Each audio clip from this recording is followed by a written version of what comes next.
my name's Lawerence. Welcome to my tiny house known as the Seahorse Inn in Lawson Woods, Pacific Northwest in beautiful Shelton, Washington.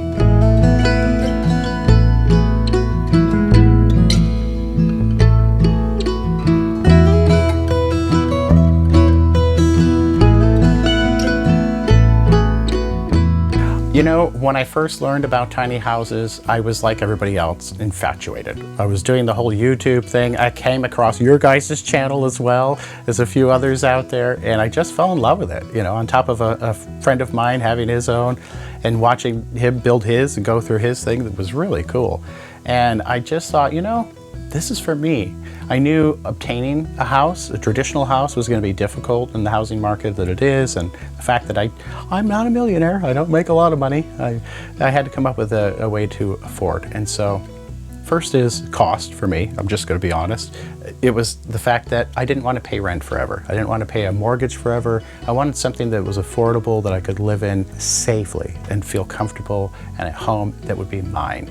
I've rented for years and years.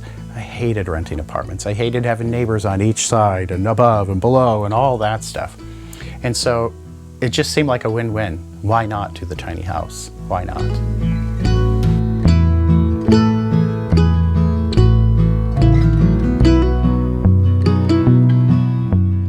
Well, this is my beautiful tiny house. I acquired it in 2020. It's 28 feet long by 8 feet wide and 13.5 feet tall. It was actually created by a father-son duo where they completed most of the shell, and I was able to finish the rest of it. My beautiful property here is on South Puget Sound in old growth forest, and I'm so happy to be on it. I have access to the waterfront. It's a really skinny property. It's only about 50 feet wide, but it's almost 500 feet in length, so I have just over a half an acre. I live here with my two dogs, both blue Weimaraners. This is Sir Zygmunt, and that's Edwina Monsoon over here. They're just gorgeous little Weimaraners, the love of my life. Well, there's a lot of great views on the property here. I'd love to show you around. Why don't you follow me? All right, well, this is my water cistern that I have. It's 1,875 gallons of fresh water that I get delivered, and some of it is actually from the rain catchment system. This is my main water source for the tiny house.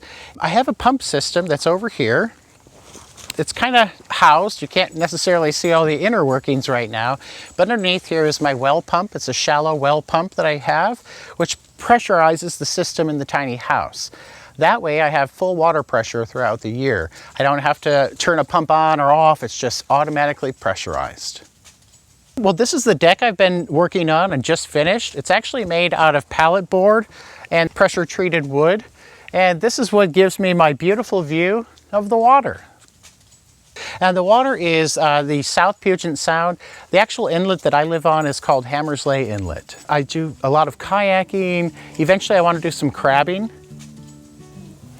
I have a confession to make. I'm addicted to pampering myself every day. I have to blame my luxurious Luna 4 by Foreo, Sweden. It's a 2-in-1 smart facial cleansing and firming device to tackle signs of aging for visibly brighter and healthier looking skin. Choose from 4 modes and 16 pulsation intensities for a personalized cleaning experience catered to your skincare needs. It's bacteria resistant and proven to remove 99% of dirt, oil, and makeup residue. Say goodbye to clogged pores. After a deep cleanse, turn it over to enjoy an app-guided firming massage. Directs low-frequency pulsations to wrinkle-prone areas, while relaxing muscle tension points and improving lymphatic drainage. This boosts radiance and reduces puffiness. That's what I've noticed over the past few months. My skin is oh so fresh, clean, and glowing. Ready to start your facial pampering addiction? Get your Luna 4 today to take advantage of a rare discount. Use our link in the description below to get 35% off, only for the first 100 viewers. Don't wait. All right, well, I'll show you around. I've got some beautiful trees on the property, which is actually what made me buy the property here in Lawson Woods. This is actually my secondary tank. It's my backup water system when the main tank starts to run low. I've got 325 gallons that I pump from here to the main tank. That buys me time to contact the water delivery system to help me out again. Well, over here is the rest of the old growth forest. It's probably the smallest old growth forest you'll ever see. Just over half an acre. Some of these trees can actually be upwards of 700 and 800 years old or more, depending on the age of them, how wide they are, how tall they are, all sorts of fun things. This is one of my big beauties. My favorite tree, one of the biggest trees, is just over yonder there. You'll see it there in the distance.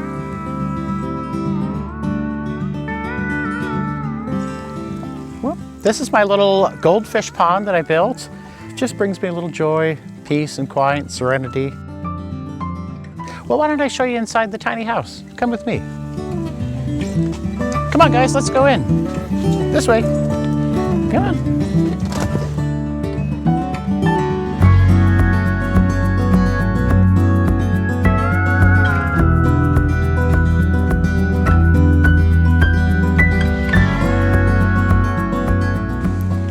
All right, welcome to the tiny house known as the Seahorse Inn. I'll show you around. Well, this tiny house is 360 square feet if you include both of the lofts. When I got the tiny house, it wasn't 100% finished. It was more of a shell. And so I had to finish the walls. As far as the bathroom wall I had to create, I had to put in the bathroom itself, and as well as the kitchen. It took me about 6 months or so. Behind me is the living area. You can see my little comfortable couch here and my little nook. And I'm fortunate that I've got a couch. I've utilized the stairs. Some people put drawers in them. I opted not to do that. I ended up putting my washer dryer combo unit in, LG. Some of us know washer dryer combos are either good or they're bad. So many videos about that. I like it personally. You have to be patient. Patience is the key there. So I put that in here. I've got additional clothes in here that are hanging. It's my hanging clothes, not a whole lot because I work from home. And it's my entertainment center. As well as I have a fireplace down below, and I've also incorporated into the stairs my small little library. Part of my decorations in the tiny house, it's really eclectic. Some of the stuff comes from other friends of mine who visited, like Peru, for instance. This is one of the masks that came from Peru. I've got other things in the house, like my paddle here, the good friend of mine, Walt, made, and it really helps kayaking, but it's almost an art piece, really. All right, well, I also have some great transom windows that bring a lot of light in. You can see up there I've got some plants in the window, aloe and a couple of ferns and some spider plants, and you get a lot of good light in from them. The other cool thing is this house is actually a smart house, so I can change the lights. All I have to do is ask the Google to change the lights. So I can say, hey Google, change the lights to red. Sure. Changing 2 lights to red. There you go. And if you have a smart house, your lights are now red too. Congratulations. I've been a tiny houser technically since 2016. This particular tiny house I bought in 2020. So my first tiny house I moved up to Washington from Vegas, and unfortunately the job I had didn't work out and I had to relocate back to Las Vegas. And so in the process, I got caught in a snowstorm around December, the end of December, and I was stuck in Hermiston, Oregon. And so I pulled over in a truck stop, and eventually the snowstorm was not letting up, and I had to abandon the tiny house there with the permission of the manager of that gas station rest area thing. So I was going to come back and pick it up like a week or two later whenever it cleared. Well, it didn't clear for almost a month. And in that time, somebody stole it. So it was traumatic, to say the least. And the word got out in that small town of Hermiston, Oregon, is where it was stolen and ultimately recovered. In the middle of the winter, mind you, it was half like in a snowdrift, so it was kind of angled halfway down. But I was still amazed to find it. They pretty much took everything out of it. They stripped it down. From the wires to the tires, you name it, it was gone. But it was located, thankfully, and I was able to get it back and bring it back to life. Well, behind me is my seating area. It's my little sanctuary here. I can look out at the birds while I'm eating and just enjoy a peaceful, relaxing dinner or breakfast at home. this welcomes us into the kitchen. Behind us here is the fridge, and then over here you can see the range. For me, one thing that was really important was to have a propane stove, because I love to bake and I love to cook at home. And so even though it was a little costly, it was worth it to me. It was one of my bigger investments in the tiny house. So the reason I went with propane for my oven is because of electricity issues. Electricity here in the Pacific Northwest can be very expensive. And I also like the actual cooking of gas or propane. And so that's why I went with it. There's something about cooking on an open flame that you just can't beat. The sink here that you'll see behind me, my kitchen sink and countertop, is kind of a work in progress, much like anything in tiny house life. This is temporary. I do plan on putting in butcher block because I think that's going to be really helpful and it's going to look well as well. And if anything happens to butcher block, you can actually sand it down and redo it and reuse it. So there's a lot of great purposes to it. So in the future, there will be a butcher block there.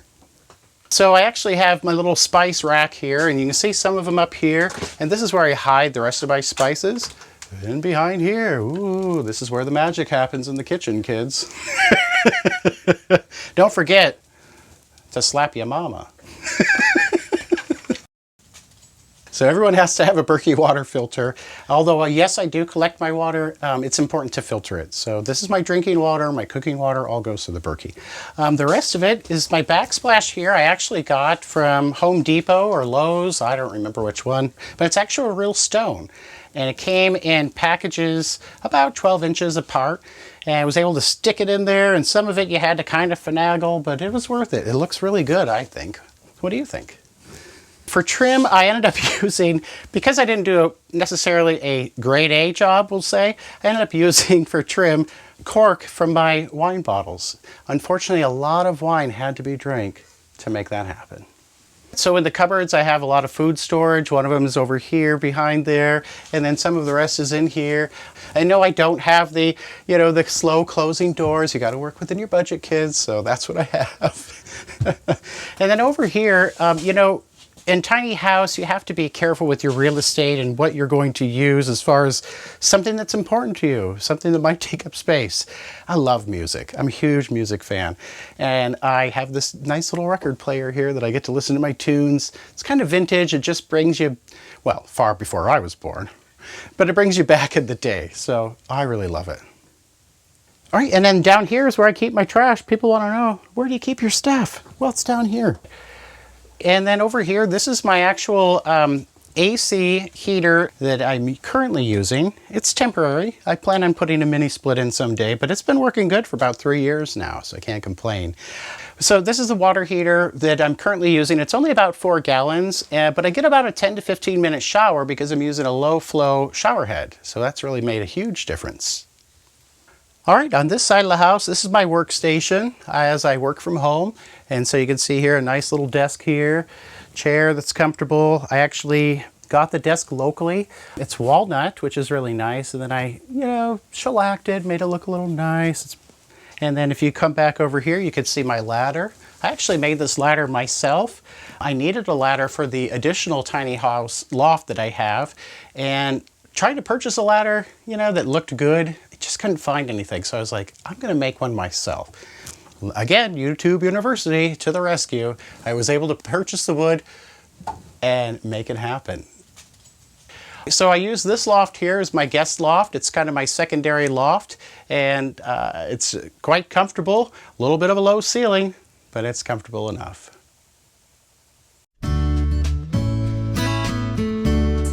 I found my second tiny house in tinyhouselistings.com. And I searched Seattle, Washington, and I just started looking online to see what can I afford, what's interesting, what's out there, and I came across a build that was half built, basically. So the shell of the tiny house was about $17,500, and then I put an additional, I don't know, 14 or 15, so roughly around $30,000 for the tiny house, but I had to do the work myself to keep it affordable. So I'm really thankful for it, but it was a lot of work for sure. I did a lot of research online trying to find my land. I put it out there. I just kept manifesting what I wanted. I just kept saying, I want to be in the woods. I want to be by the water. And I just kept visualizing that and kind of chanting it in a way over and over in my head. So that was the beginning, which sounds kind of kooky, but it's true. And then I started looking online. I ended up finding the property on Craigslist. It was just slightly over a half an acre. I made an offer to the gentleman. He ended up taking it. We did a 3-year contract term, and I was able to pay that off on a timely manner, and I am debt-free now with my tiny house and my land. So the land was about $60,000 with the interest, and it didn't take a whole lot of time. Like I said, about 3 years to pay off. In that time, I had to develop everything on the property. I had to put electricity in, I had to put septic in, and I still don't have water. So I'm doing water collection and water delivery service. Some might ask, well, why didn't you put a well in? Well, I have to go down almost 250 feet to get to the water aquifer here.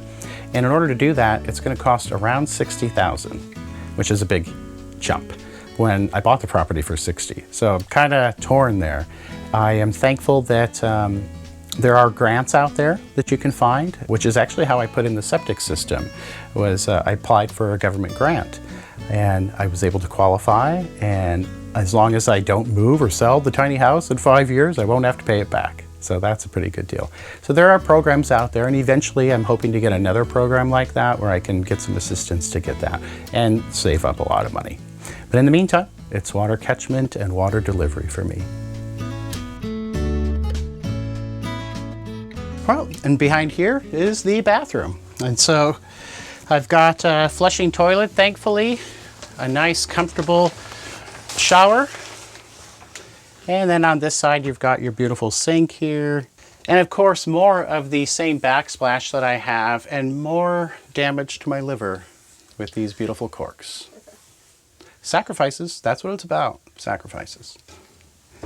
I also have additional storage because I needed a place to put in my toiletries, like toilet paper. Where are you going to keep that safe? So I was able to use a wine box and reincorporate it for that.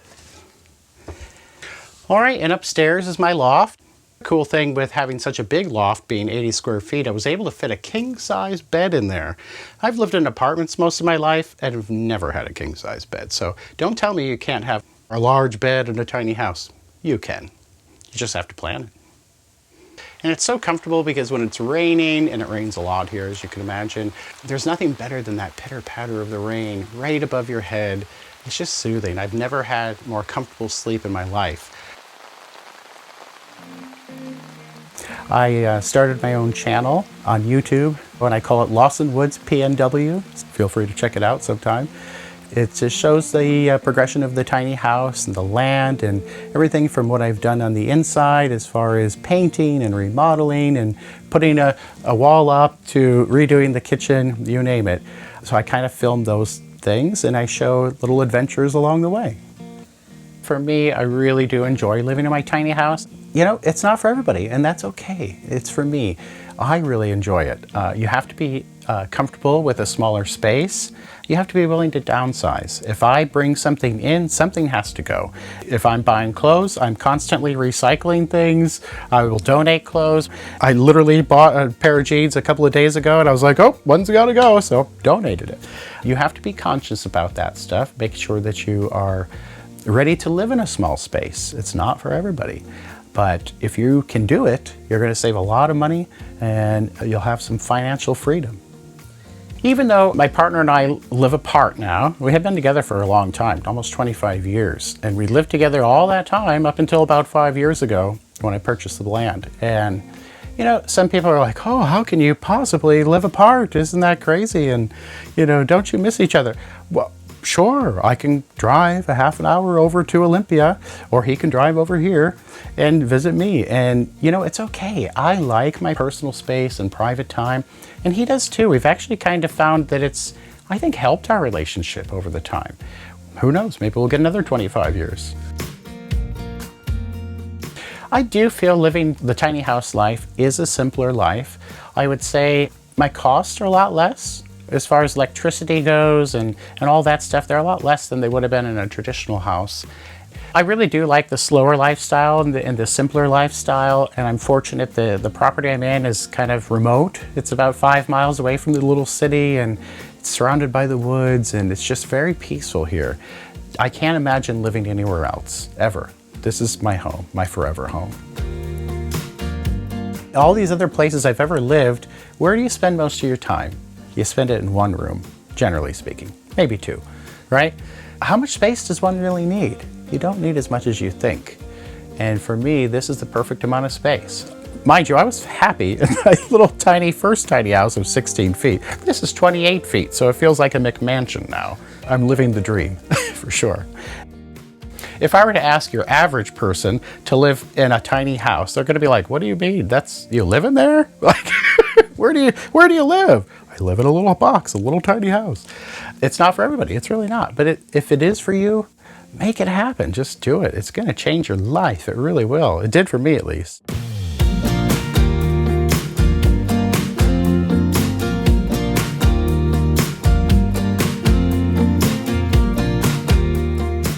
Thank you for watching our video and for stopping by Tiny House Expedition. I'm Alexis. And I'm Christian. Don't forget to like, comment, and subscribe.